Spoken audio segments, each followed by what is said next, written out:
Mesela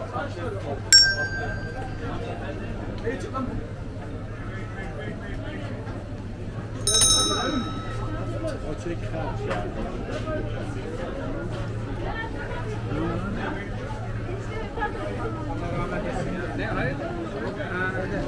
Denir yani. O buraya gelen işte.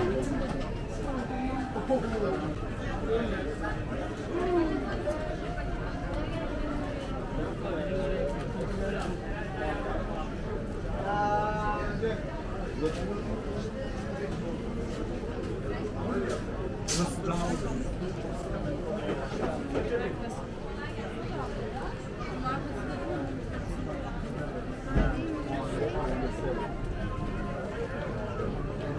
Ne konu?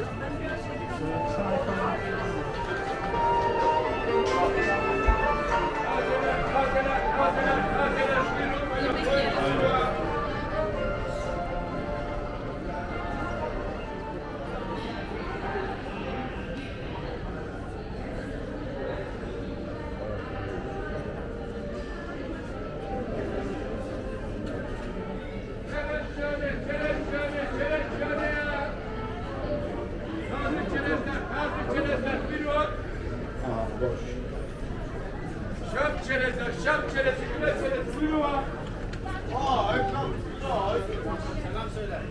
Başı sağ olsun. Hoş geldiniz, hoş geldiniz, hoş geldiniz. Buyurun.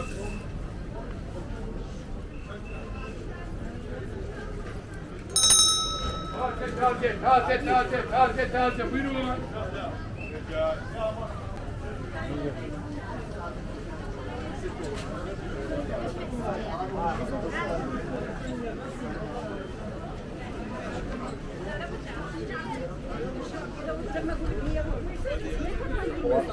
Oo. Ver şunu da buraya.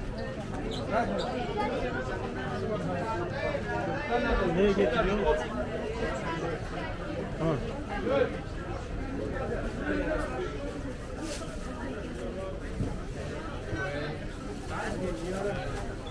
Yes.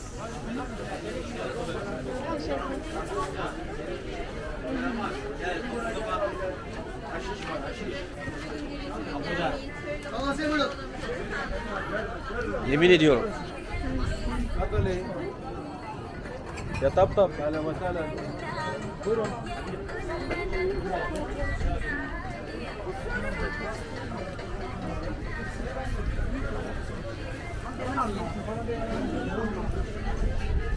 Yes.